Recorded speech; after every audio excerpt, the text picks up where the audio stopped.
The weather here in Cambodia is nuts. It's like raining and then it'll stop and it becomes sunny. That's just how it is here in Southeast Asia. And I was always wondering when I was going to vlog and I'm going to have to use an umbrella here during a storm here in Southeast Asia.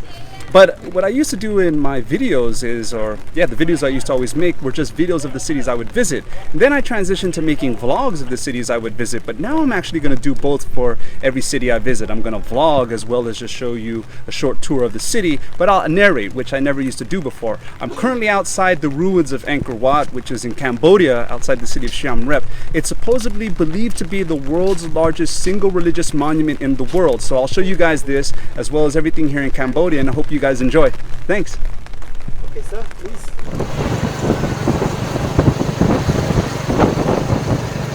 Another country, another tuk-tuk.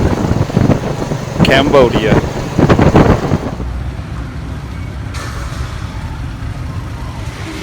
When the rain comes out, all the geckos come out.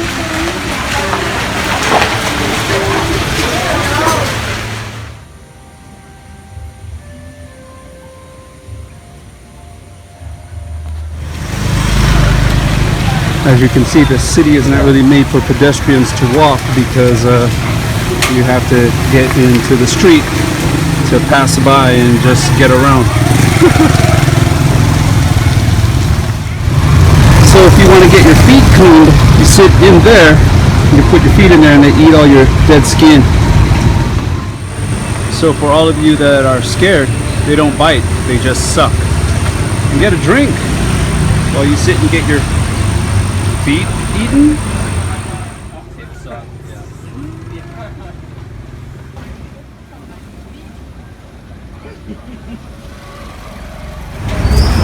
What the heck? Might as well just go for it.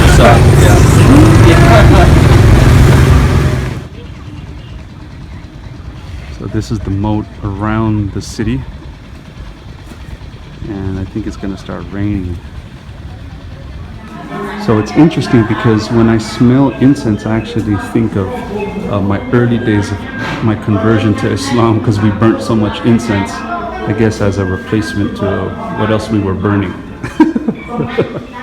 So Angkor Wat, or Angkor Wat, is a UNESCO World Heritage Site, UNESCO being based, I believe, in Paris.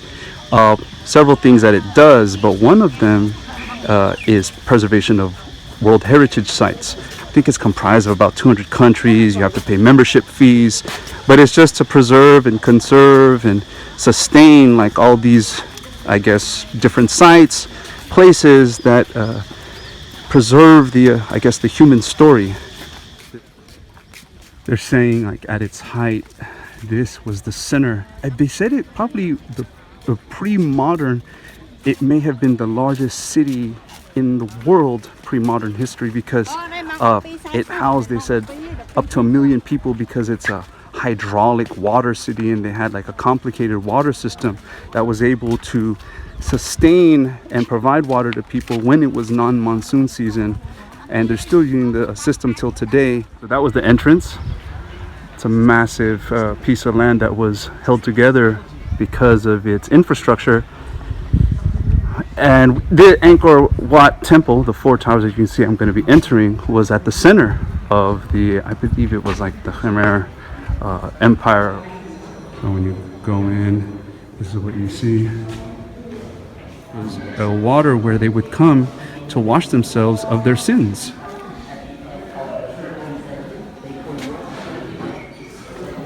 I must add that I'm sweating absurdly. It is so humid. And then with the rain coming and going, it's like a sauna room, right? When you throw more water onto the rocks, it just gets hotter. It's just hot because it just rains, stops, and I think it's gonna rain again. So we'll see. When you walk through and you come out to the actual towers that are the symbols of Angkor Wat. All the pictures, Angkor Wat, they're right there. These are it.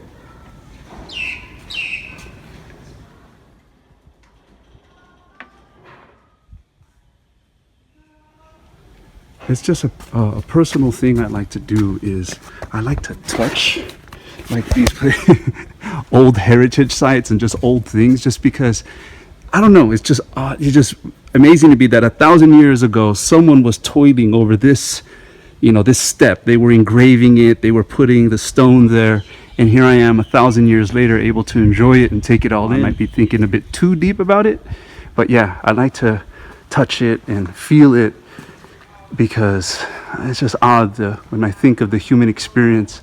There were other people who were just super concerned at one point in time in the history of the world about that section. And I just think it's sort of deep. I don't know, call me weird.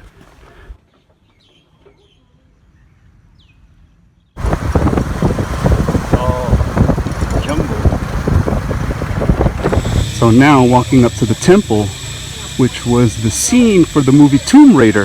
I think Angelina Jolie was in that movie. I'm not sure, never watched it, but yeah, this is it. That's the sound of insects and construction, or preservation probably, or actually the restoration. And here's the other side. That's the tree and that's thunder. So that means rain is coming soon again. And I'm thinking that they're probably warning each other like, yep, it's going to start raining again soon, meaning we're going to have to stop construction. So they actually have to put support of the tree roots for the trunk of the trees that are just coming out of the temple.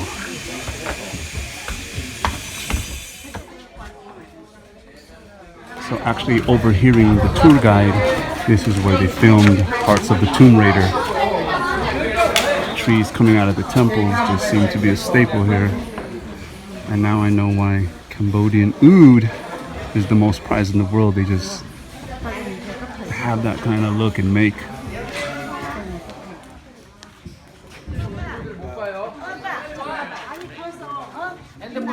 So the building of all these temples were done by these guys. They were the ones hauling all the stones and bricks and rock. And in honor of all the elephants' hard work, they engraved them into their walls in their cities. That's why I have a problem with saying hard work leads to success. You see these people right here? Working really hard. They're cutting grass with a machete in hot, sticky, humid jungle weather, wearing long sleeves. And are they going to be quote-unquote successful? So you can't really say that hard work leads to success. So when people say that, you have to understand the social and cultural context of what you're saying sometimes, because it can be offensive, because hard work doesn't lead to quote-unquote success, at least in the material sense. So I have a theory that could be wrong. I believe, or I think, that these holes in the rocks were actually made to put string or attach them to a rope for the elephants to pull, because it'd be too heavy for humans. Could be wrong though. So I feel really bad walking here, because you can see that they've made the ruins now into steps for people to go up and down on, but I feel bad just stepping on these different rocks that were in different parts of the temple.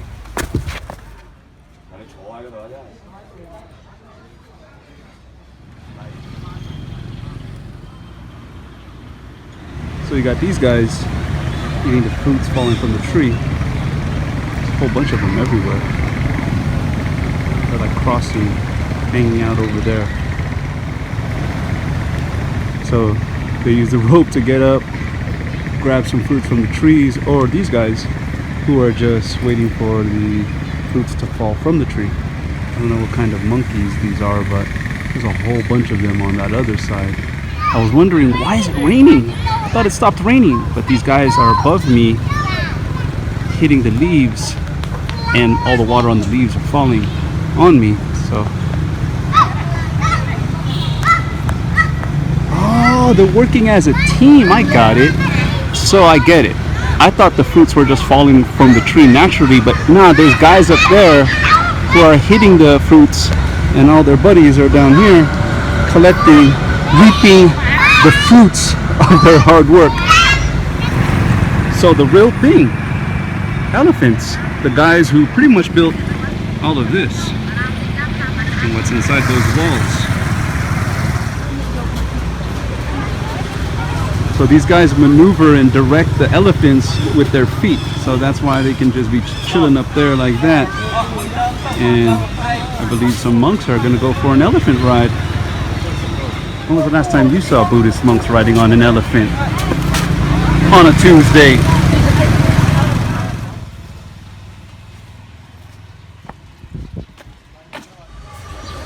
So the interesting thing here in Cambodia is that everyone operates on the dollar. You really don't have people using the local currency because it's just too tedious. Like yesterday I got change for 50 cents in Cambodian currency and it was literally like 15 bills. So they just operate off dollars here. As you can see, tuk-tuk tacos, it's all in dollars. Oh, pardon the cuss word there, but yeah, that's just how it is here. And you know, wires everywhere, of course. Tuk-tuks. And of course, you know, the aquariums need cleaning. You want to get in, sir? No thanks. Maybe that time? Nah, just looking. Just watching how you're cleaning for the fish. So they have it in scale. So if you want to go from like little nibbles all the way to big biting and more ticklish feeling, because that's how it is, you got it from big to small. I've never been to a country where so many people are maimed and disfigured and amputees and missing limbs because of landmines, because of the revolution or the war here. Interesting thing about Buddhism is that it originates from India but primarily resides outside of it in countries like Cambodia.